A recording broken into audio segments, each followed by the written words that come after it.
One reckless night, Michael confessed a secret so twisted it turned our steamy bedroom into a battlefield, his hands still burning on my skin as the truth hit me like a thunderbolt. What did he unleash in the heat of passion? Picture this: a flicker of lights, a spark of desire, and a man who walked into my life with more than just tools. Ready for the ride? Let's dive into this wild tale. Trust me, you won't look away.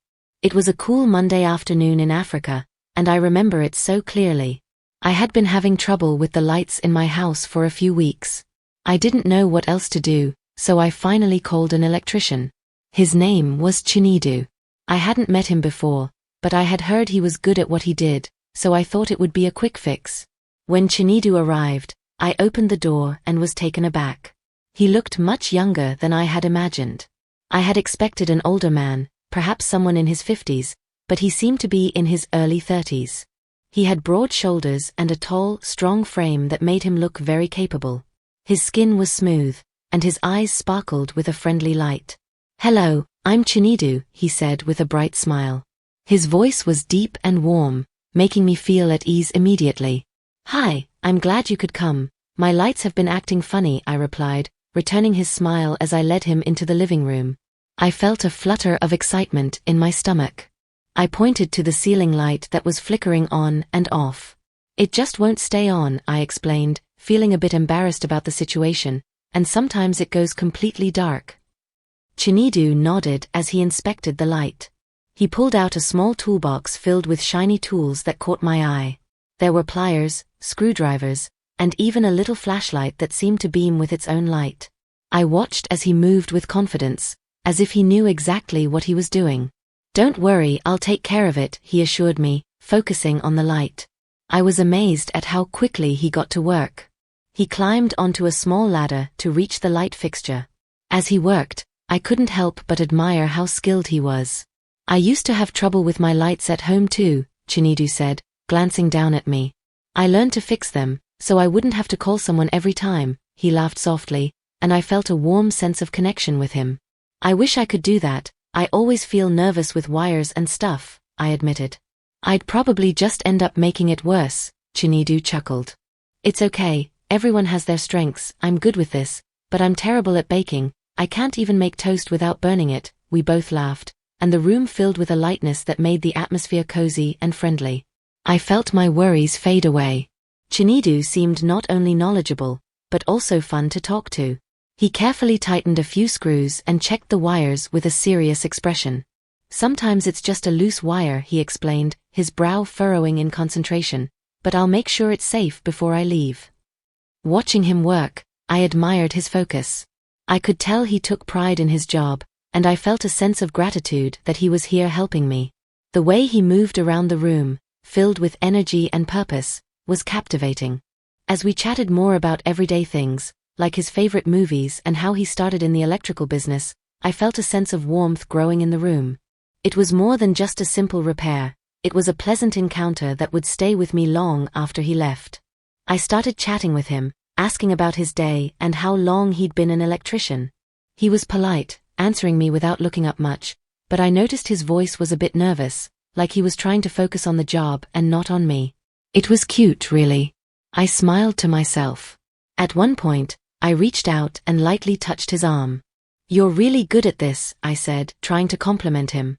My fingers felt the warmth of his skin, and I noticed how strong his muscles were under his shirt. He looked up, startled, his eyes widening a little in surprise. For a moment, it seemed like time stood still as our eyes met. I quickly added a soft smile, hoping to ease his surprise. "I mean it, you really know what you're doing," I continued, my voice warm and encouraging. He shifted slightly, trying to move away, but I wasn't ready to let him go yet. There was something about him that made me want to keep talking, to stay connected. In that moment, I could see the surprise in his expression slowly fading, replaced by a hint of curiosity. "Thanks," he said softly, looking back at me. I could feel a flutter in my stomach, a mix of excitement and nervousness. "I just think it's amazing how you can fix things so easily," I added, trying to keep the conversation flowing. "I've always admired people who can work with their hands." Chinedu glanced at me, a shy smile creeping onto his face. "It just takes practice," he replied, his voice now more relaxed. The tension between us began to dissolve, and I felt a warm connection growing. His presence filled the room, and I found myself wanting to know more about him. I could sense he was more than just an electrician. There was a story behind his smile and the way he carried himself. As I kept my hand lightly on his arm, I felt a spark of something special in the air, as if we were sharing a secret moment that only we could understand. "Do you need any help?" I asked, knowing full well that he didn't. I adjusted my dress slightly, letting it slip a little off my shoulder. Chinedu didn't say anything, but I could see his face flush as he tried to focus on the wires. I stepped closer to him, pretending to be interested in what he was doing. My hand brushed against his arm, and he tensed again. I could feel the air between us getting thick with tension. Eventually, he finished fixing the lights and stood up, gathering his tools with focus, determination. The room was bright again, and I felt a sense of relief wash over me, but before he could leave, I took a deep breath, leaned in a little closer, and lowered my voice to a soft whisper. "Is there anything else you could help me with?" I asked, trying to sound playful with a hint of mischief in my tone. Chinedu looked at me, his eyes wide with surprise. He seemed to be searching for the right words, his expression a mix of confusion and curiosity. I could see his brow furrow slightly as he tried to figure out what I meant. To lighten the moment, I gave him a gentle nudge on the arm, my heart racing a little as I did. Then, in a sudden burst of courage, I leaned in and kissed him softly on the cheek. The moment felt electric, and I could feel the warmth radiating from his skin. He froze, clearly caught off guard, his eyes widening even more. For a heartbeat, it felt like the world had stopped. I could see his surprise turn into a mix of emotions, shock, delight, and something deeper. The air around us felt charged, and I held my breath, waiting to see how he would react. Would he smile? Would he pull away? I felt a rush of excitement and a tinge of nervousness, hoping that my playful gesture would break down the wall between us and bring us closer together. "Madam, I'm just here to fix the lights," he stammered, his voice shaky. I laughed softly. "Are you sure there's nothing else that needs fixing?" I teased, stepping even closer. His hands trembled as he packed up his tools, clearly flustered by the situation. I watched him leave, feeling a little thrill from the encounter. While he said no, it wasn't because he wasn't interested. I could see it in his eyes. He was holding back, trying to do the right thing. Days went by, and I couldn't stop thinking about Chinedu. Every time I turned on the light, I remembered how flustered he got when I touched his arm and the way he froze when I kissed him. It was exciting, something I hadn't felt in a long time. A week later, my phone rang.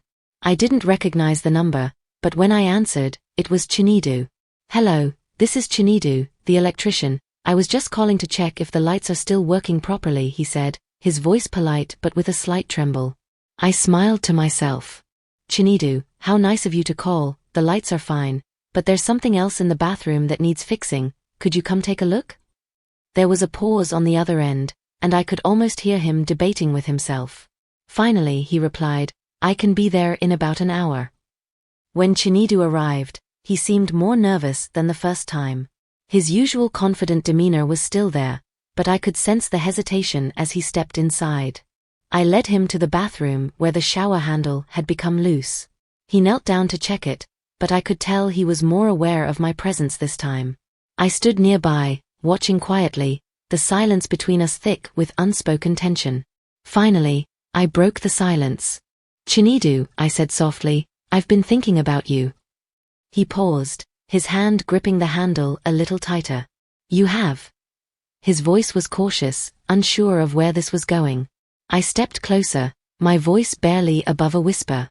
"I couldn't stop thinking about what happened last time. You seemed interested, but you held back. Why?" Chinedu didn't answer at first, but I could see his knuckles turning white as he worked. "I'm a professional," he finally said. "It wouldn't be right." "Wouldn't it?" I asked, moving even closer. "Who says what's right or wrong? You're a grown man, and I'm a grown woman. We both know there's something between us. You can feel it, can't you?" His breathing quickened, and his hands shook slightly as he finished tightening the handle. He stood up and turned to face me, the conflict clear in his eyes. He was struggling to stay professional, but I could see he was tempted. You don't have to fight it, I whispered, lightly brushing my hand against his chest. His heart was racing under my fingertips. For a moment, he hesitated, but then, without warning, he pulled me toward him, his face inches from mine. This isn't a game, he said, his voice low. I never said it was, I replied with a smile, but it doesn't have to be complicated either. Chinedu hesitated for just a second longer, then he leaned down and kissed me.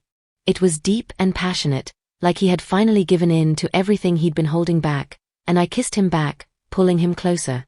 For the rest of the afternoon, it wasn't just the lights or the shower handle that got fixed, there was a spark between us, one that had been building from the moment we met, and that day, we let it ignite. The intensity between us only grew as Chinedu's initial hesitation melted away. His hands, once steady from working with wires, now trembled with excitement as they roamed over my body. I led him from the bathroom to the bedroom, and without words, we both knew what was about to happen. The air was thick with desire as we stood there, the weight of the moment pressing on us. Chinedu's breath was heavy, and his eyes locked onto mine, searching for some kind of reassurance that we both wanted this. I reached out and gently ran my fingers across his chest, feeling the tension beneath his shirt. He grabbed my wrist, gently pulling me closer, our lips meeting again in a fervor that had been held back for far too long.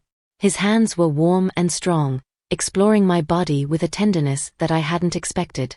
As we collapsed onto the bed, the room felt like it was closing in on us, leaving only the two of us in that space. Everything else faded away, the flickering lights, the loose shower handle, the distance between us as mere acquaintances. Now, it was just Chinedu and me, the undeniable pull that had brought us here finally consuming us. He was careful, respectful, and yet there was a sense of urgency between us. I could feel his hesitation still lingering, but it was quickly replaced by the overwhelming desire we shared. Every touch, every kiss felt like it was erasing the boundaries we'd set before. It wasn't just physical, it was something more, something deeper that neither of us could explain, but didn't dare question. In that moment, time seemed to stand still. As we lay together, the world outside irrelevant, in the quiet after our passion, Chinedu lay beside me, his hand resting gently on my waist. His breathing had slowed, and I could feel the rise and fall of his chest against mine. For a while, neither of us spoke. The silence wasn't awkward, it was comforting, as if we both knew there was no need for words right now. We had crossed a line, but it didn't feel like a mistake, it felt like something that had been waiting to happen, something inevitable. But as the minutes passed, reality began to creep back in. Chinedu shifted slightly, propping himself up on one elbow to look at me. His face was serious now, the traces of the earlier tension returning. I don't know if this was a good idea, he said quietly, his voice low and uncertain. I smiled softly, reaching up to touch his face. Why not? It felt right, didn't it? He looked away, staring at the ceiling for a moment. It did, but I'm not sure what this means now. I'm just your electrician. I laughed softly. You're more than that, Chinedu, you know that. He sat up, running a hand through his hair.